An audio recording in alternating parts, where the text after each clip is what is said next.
सब कथाएं चैनल में आपका खूब खूब स्वागत है।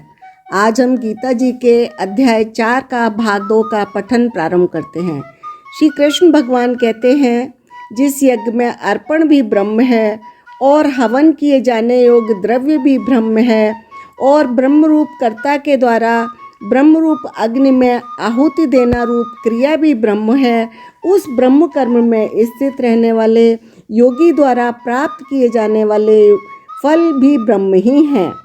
दूसरे योगी जन देवताओं के पूजन रूप यज्ञ का भली भांति अनुष्ठान किया करते हैं और अन्य योगी जन परब्रह्म परमात्मा रूप अग्नि में अभेद दर्शन रूप यज्ञ के द्वारा ही आत्म रूप यज्ञ का हवन किया करते हैं।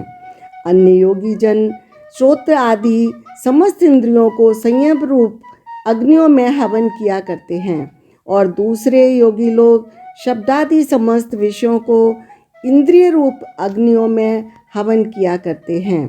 दूसरे योगी जन इंद्रियों की संपूर्ण क्रियाओं को और प्राणों की समस्त क्रियाओं को ज्ञान से प्रकाशित आत्म संयम रूप योग रूप अग्नि में हवन किया करते हैं।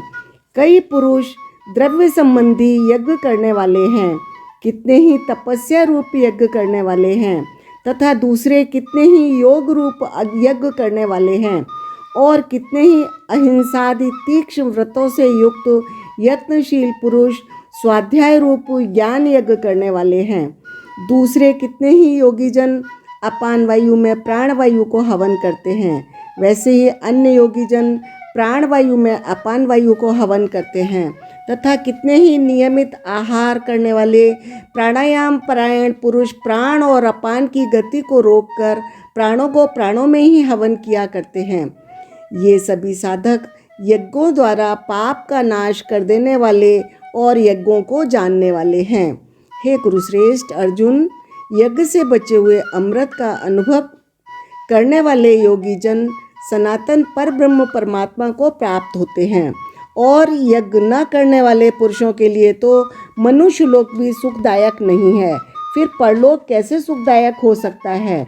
इसी प्रकार और भी बहुत तरह से यज्ञ वेदी वाणी में विस्तार से कहे गए हैं। उन सबको तू मन इंद्रिय और शरीर की क्रिया द्वारा संपन्न होने वाले जान।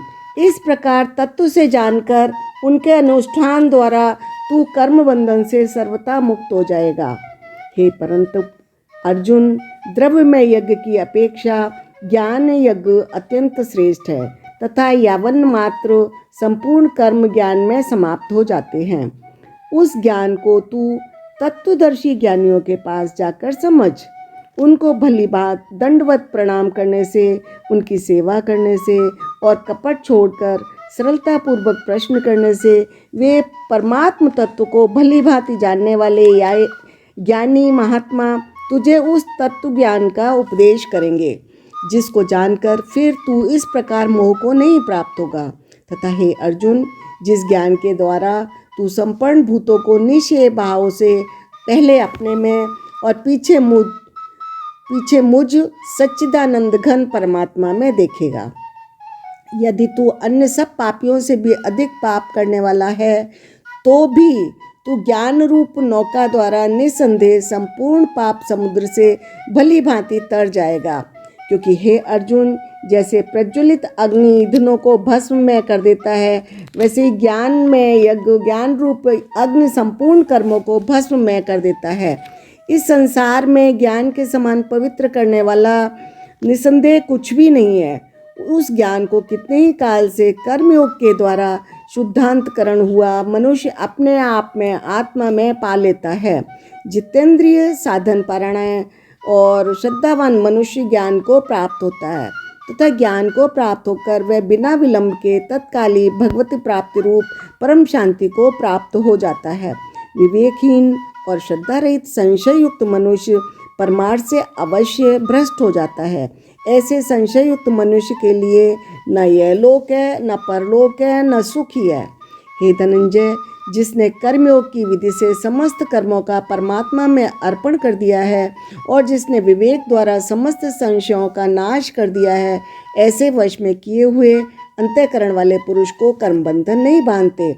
इसलिए हे भरतवर्षी अर्जुन, तू हृदय में स्थित इस अज्ञान जनित अपने संशय का विवेक ज्ञान रूप तलवार द्वारा छेदन करके समत्व रूप कर्मयोग में स्थित हो जा और युद्ध के लिए खड़ा हो जा।